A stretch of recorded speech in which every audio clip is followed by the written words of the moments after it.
A aula de hoje, do capítulo do livro, é sobre coaptação de aorta. Começando pela prevalência, então, representa cerca de 8 a 10% das cardiopatias congênitas, uma relação entre homens e mulheres, né, sexo masculino e feminino, de 2:1, então é mais comum em homens, e com relação à síndrome genética, cerca de 30% dos indivíduos que têm síndrome de Turner podem desenvolver coaptação de aorta também. Desenvolvem, né? A patologia, então. Então, a coaptação ela é localizada, né, essa retração, entre a subclávia esquerda e próximo ao canal arterial, no local que a gente chama de istmo, que é essa região aqui na imagem, que é ampliado. No caso dessa imagem está sem o canal arterial, a gente consegue ver aqui a porção da aorta ascendente, descendente proximal, e coaptação e a distal. E aqui é a artéria subclave. Então, essa doença ela tem relação com outras cardiopatias congênitas, ela pode ter outras associações.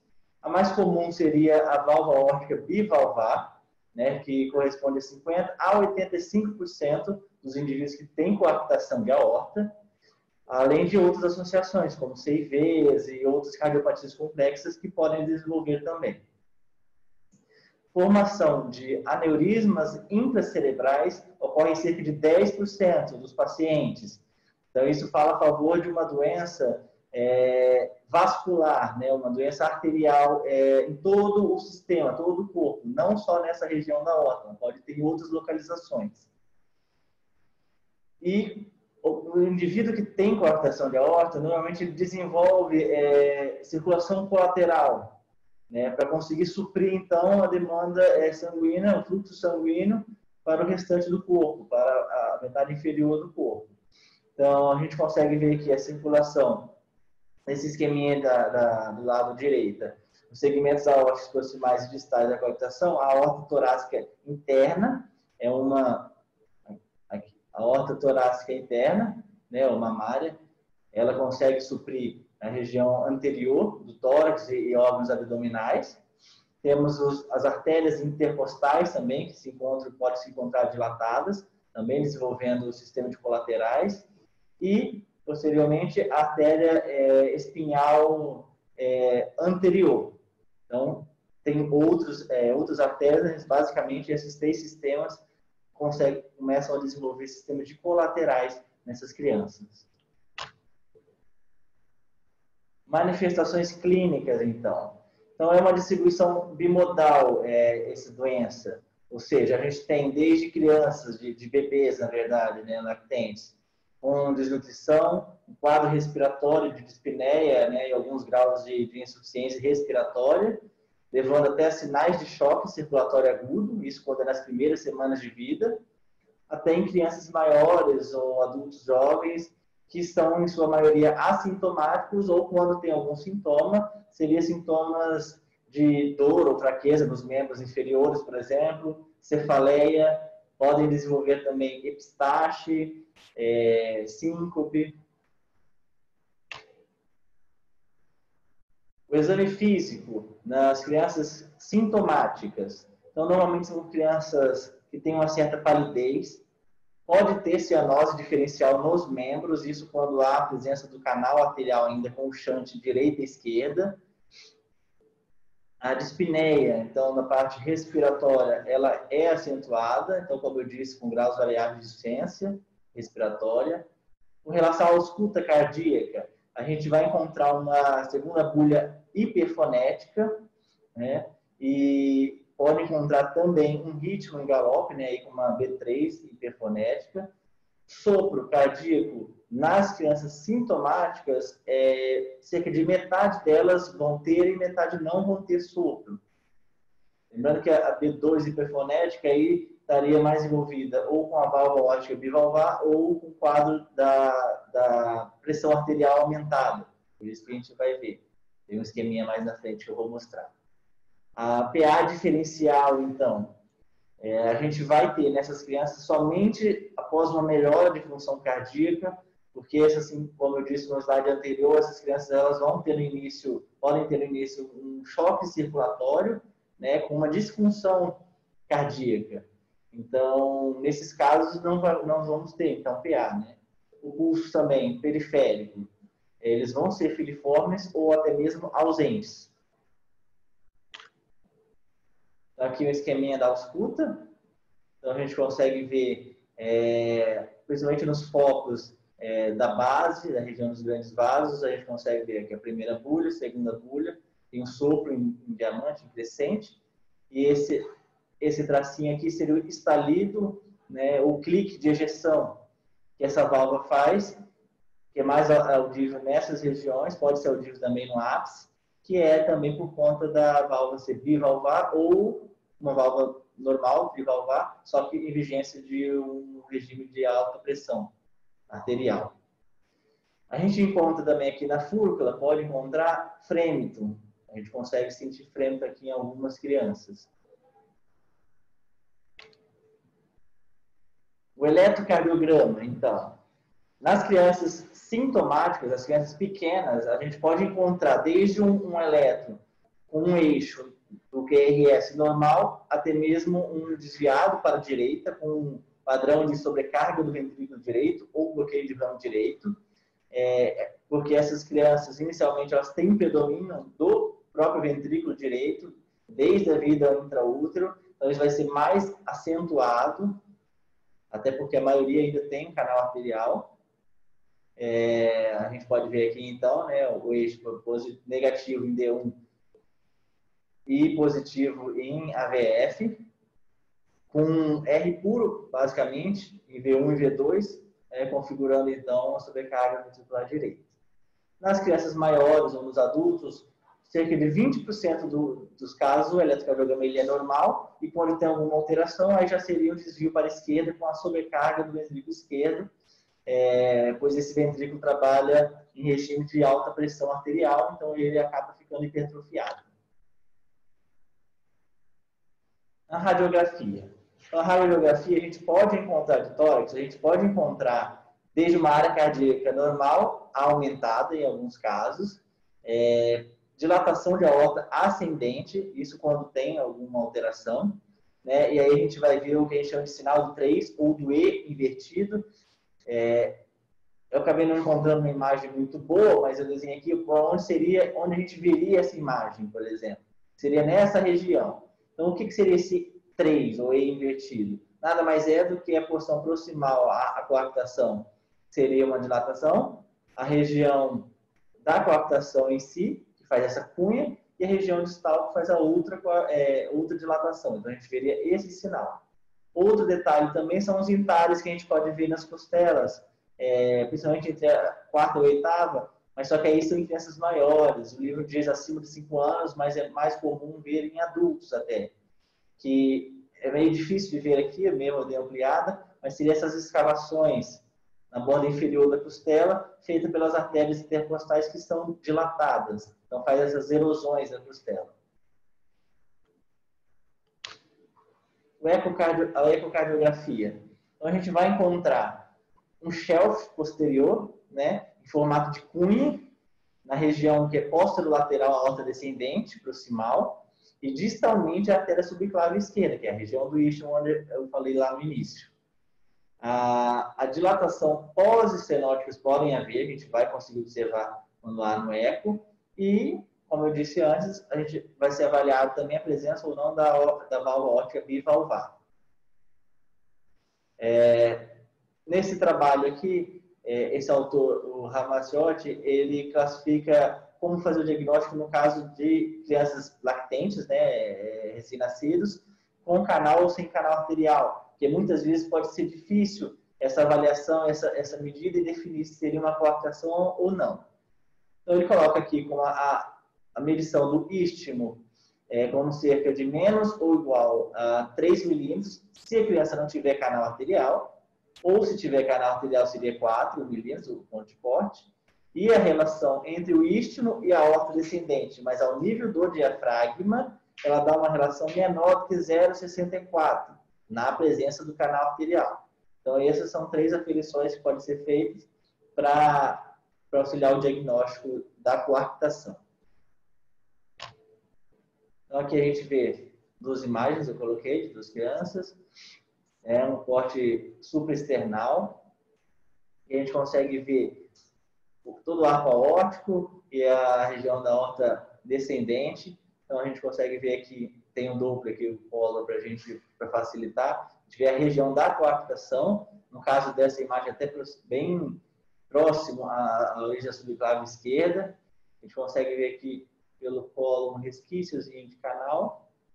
Aqui a gente vê melhor, essa imagem a gente vê até a mesma situação, né? Aqui em cima o arco aórtico, subclave esquerda, região do istmo, o shelf.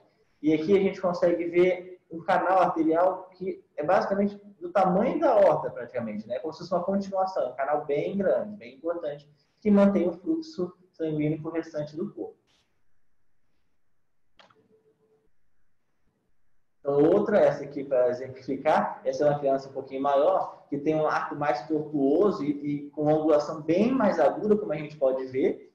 E aqui a região da coarctação bem importante.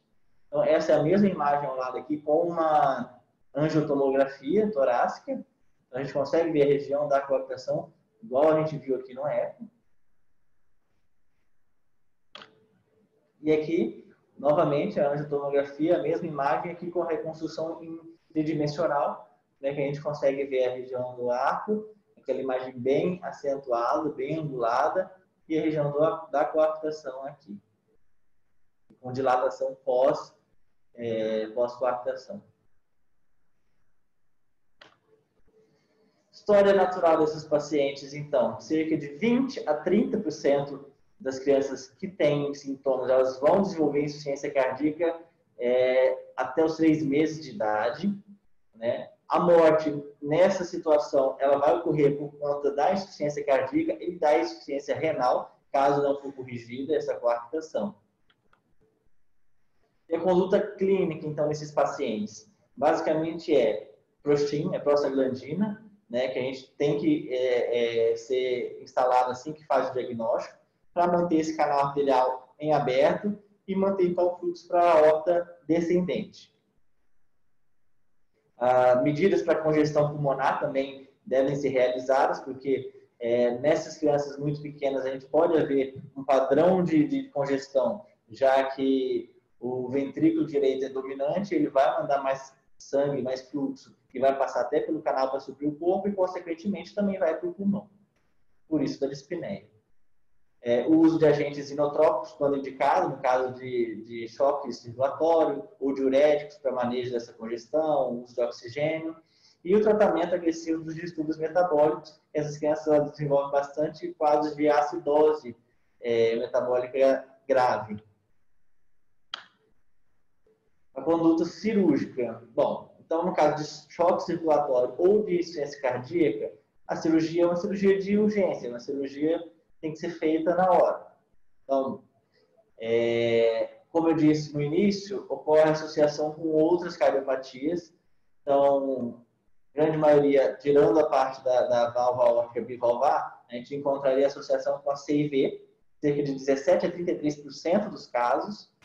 Então, em caso de crianças com CIV que não é restritiva, a cirurgia realizada seria apenas o fechamento da CIV, né, se ela não for restritiva, e da correção da coarctação da aorta, faria os dois ao mesmo tempo. Se a CIV for restritiva, corrige-se apenas a coarctação da aorta. Isso depois o Dr. Ulisses e o pessoal da cirurgia eles vão poder explicar um pouco melhor para a gente. E se houver pressão pulmonar alta após a correção, pode ser realizada bandagem do tronco pulmonar e com cerca de 6 meses a 2 anos de vida, então fecharia-se a CIV e retiraria-se a bandagem do tronco. Então, no próximo slide tem um esqueminha dos procedimentos. Aqui, então, o que pode ser feito? Pode ser feita a ressecção com anastomose terminal. Então, eles retiram aquela porção doente da aorta e conecta a região proximal com a distal, né? podendo ser estendido em caso de hipoplasia do arco ou isquio aórtico. A gente vai ver mais na frente. A ortoplastia com retalho de subclávio. Basicamente, ele retira a subclávia, ele usa a subclávia esquerda para ampliar essa diâmetro da aorta. E a ortoplastia com um retalho. Seria a mesma situação, só que aqui ele usa um retalho de Dacron, né? Então, ele faz só um corte longitudinal e aí ele amplia a luz usando Dacron. A diferença daqui é que, como a subclávia é um tecido vivo, então isso facilitaria, ajudaria no crescimento dessa criança, crescimento mais uniforme dessa artéria, diferente do retalho de Dacron. E pode ser realizado também um tubo de PTFE, a inserção de um tubo de PTFE entre as aortas ascendente e descendente, quando se tem uma porção de coartação muito prolongada. E também não está aqui, mas em algumas situações, no caso aí, ou em adultos ou crianças maiores, que tem já lesão importante da aorta, a gente pode lançar a mão da derivação extracardíaca, que também é usado no tubo, para conectar uma porção da aorta a outra, só que em região não da mesma anatomia, né? Então, como disse, derivação extra-anatômica, em outra região da aorta, do lado direito, do lado esquerdo, enfim. Aqui o esqueminha do livro. Então, esse primeiro esquema, a gente consegue ver a região da coartação, né, no istmo, sobre o cavo esquerda. Aqui seria onde teria o canal arterial. Então, é ressecado essa porção e feito a anastomose. Quando a gente diz a anastomose estendida, a gente faz, então, a gente vê nesse esqueminha aqui do livro do Dr. Ulisses, a gente consegue ver a região da coartação. Aqui, se repararem, a região mais acima também com uma certa hipoplasia. Então, ele resseca e ele amplia com um formato mais biselado, mais alongado, essa região do corte que ele faz. Então, isso consegue ampliar a luz na região da coartação e na região onde está com essa hipoplasia, essa redução de calibre também. Aqui o retalho com o subclávio. Então, ele liga a artéria subclávia distalmente e ele usa o tecido dessa artéria para cobrir e aí ampliar a luz e retira então tecido, fibrose ou o que tiver ali da coartação. Ele não faz ressecção da porção da aorta, né? Ele só amplia a luz. E aqui embaixo a mesma situação, só que com retalho de Dacron. No segmento pós-operatório desses pacientes, eles precisam de uma avaliação a cada 6 a 12 meses, devido ao risco de recoartação. Então, as crianças pequenas, menores de 1 ano, elas vão ter um risco muito maior de recoartação do que as crianças quando são operadas mais tardiamente. A realização de angioplastia com ou sem stent, ela pode ser feita em casos de recorrentes. E é importante o rastreio e tratamento de hipertensão arterial. Lembrando que essas crianças elas estão em vigência de regime de alta pressão, enquanto elas estão com coartação. Então, muitas delas podem ou vão desenvolver a hipertensão arterial sistêmica até mesmo depois da correção dessa coartação por conta de alterações de baroreceptores e quimioreceptores desde a via uterina, né, que estão acostumados com esse regime de hipertensão e mesmo quando é tirado, eles têm essa alteração e aí respondem de forma errônea, digamos assim, a fisiologia da criança. Então, o exame físico das crianças maiores, daquelas que são assintomáticas, como que é?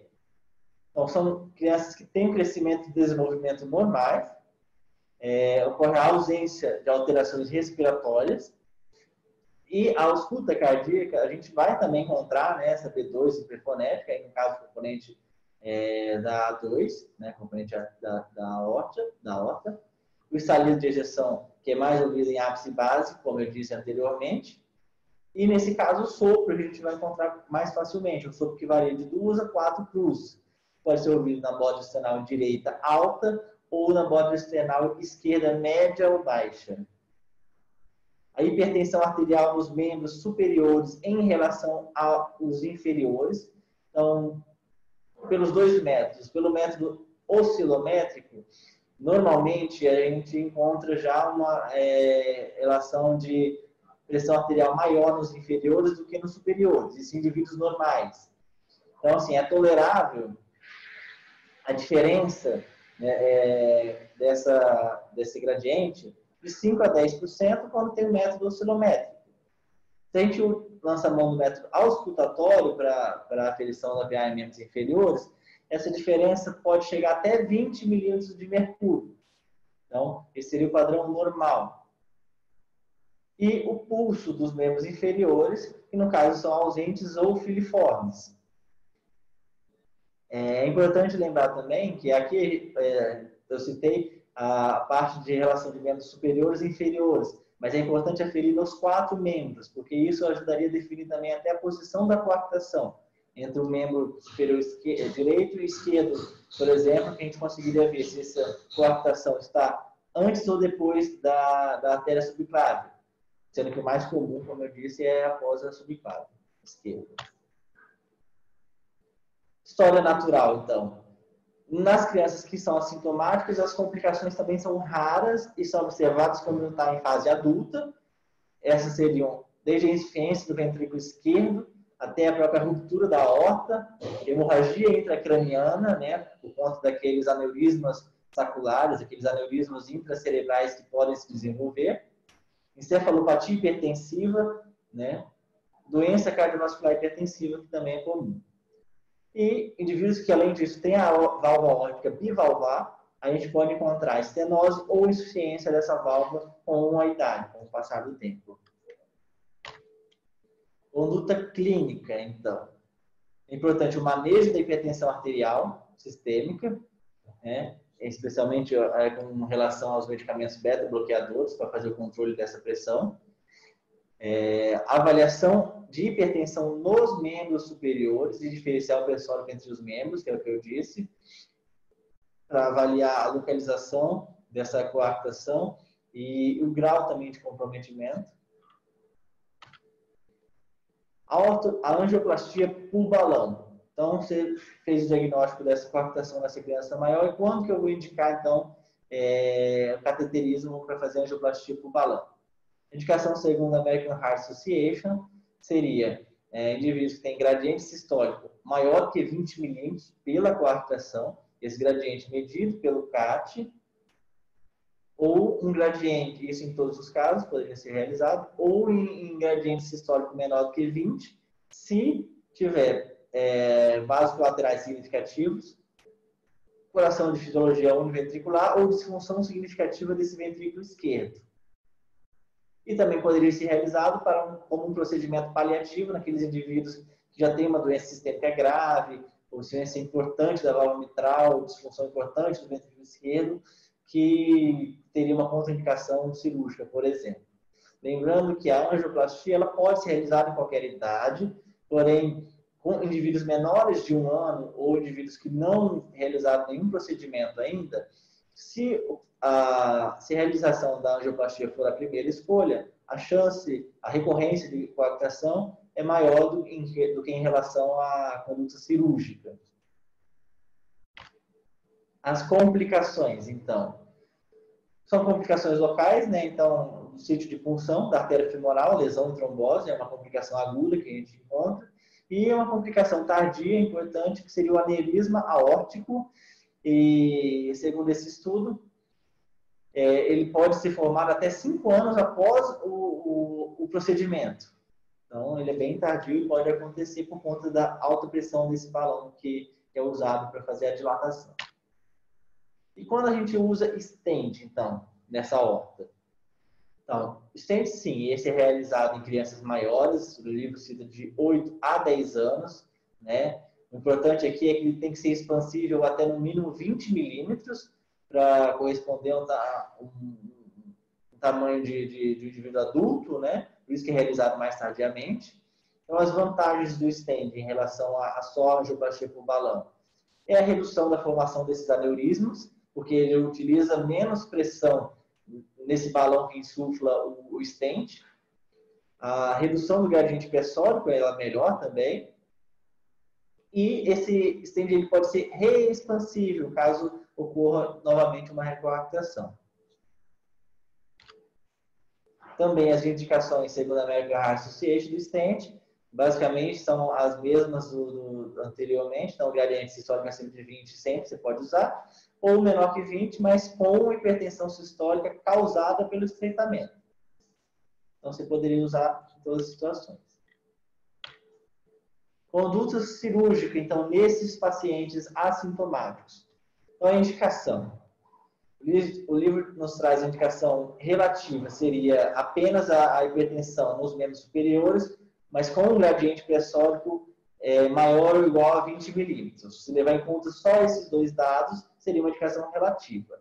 A absoluta, ele nos traz como, além do gradiente pressórico, maior ou igual a 20 a 30 milímetros, a gente teria também uma redução de 50% desse diâmetro da aorta na região da coartação. Aí seria uma indicação absoluta.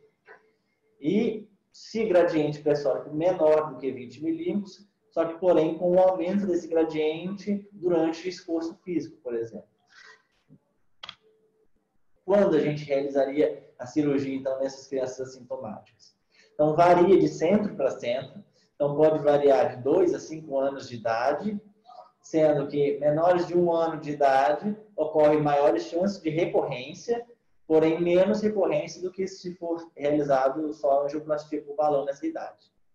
E em crianças maiores, no momento do diagnóstico. Então, chegou uma criança 5 anos, chegou qualquer idade que for, uma criança maior, fez o diagnóstico com obtenção de aorta, então a indicação seria a partir desse momento. Então, conduta cirúrgica continuando, no caso de coartação discreta. O que é realizado? Então, é realizado basicamente ressecção estendida, né, com a anastomosa externa terminal, como a gente viu anteriormente, e pode ser realizado também a ortoplastia com interposição da subclave, enxertos, retalhos. Isso vai depender da anatomia da criança e da experiência do cirurgião, do centro, enfim. Mortalidade e complicações, então. Menor do que 1% ocorre nesses indivíduos que são assintomáticos. A paraplegia é uma complicação importante que ocorre, que pode ocorrer devido à isquemia da medula espinhal, por conta do clampeamento aórtico, então, que pode ocorrer em 0,4% dos casos. Hipertensão de rebote no pós-operatório imediato, isso a gente vê bastante na UTI, né? Por conta do aumento da atividade simpática e produção endógena de noradrenalina por esse paciente. E lesão do nervo laríngeo recorrente, protóxi, sangramento ou até mesmo infecções. Segmento pós-operatório, então, desse paciente. Então, segmento por toda a vida, né? Então, é importante fazer avaliações anuais para avaliar sinais de recoartação, que podem ter durante toda a vida a chance de recoartação. O rastreio e manejo da hipertensão, então, através de beta-bloqueadores, por exemplo. E a avaliação de válvula aórtica bivalvar ou válvula baixia mitral e estenose subaórtica, que esses indivíduos também podem ter. A angiotomografia, ela seria indicada pelo menos a cada 2 a 5 anos. Isso aí seria para avaliar o rastreio, né, fazer o rastreio e a avaliação de aneurisma da aorta. Então, seria importante. É isso, então. Obrigado a todos.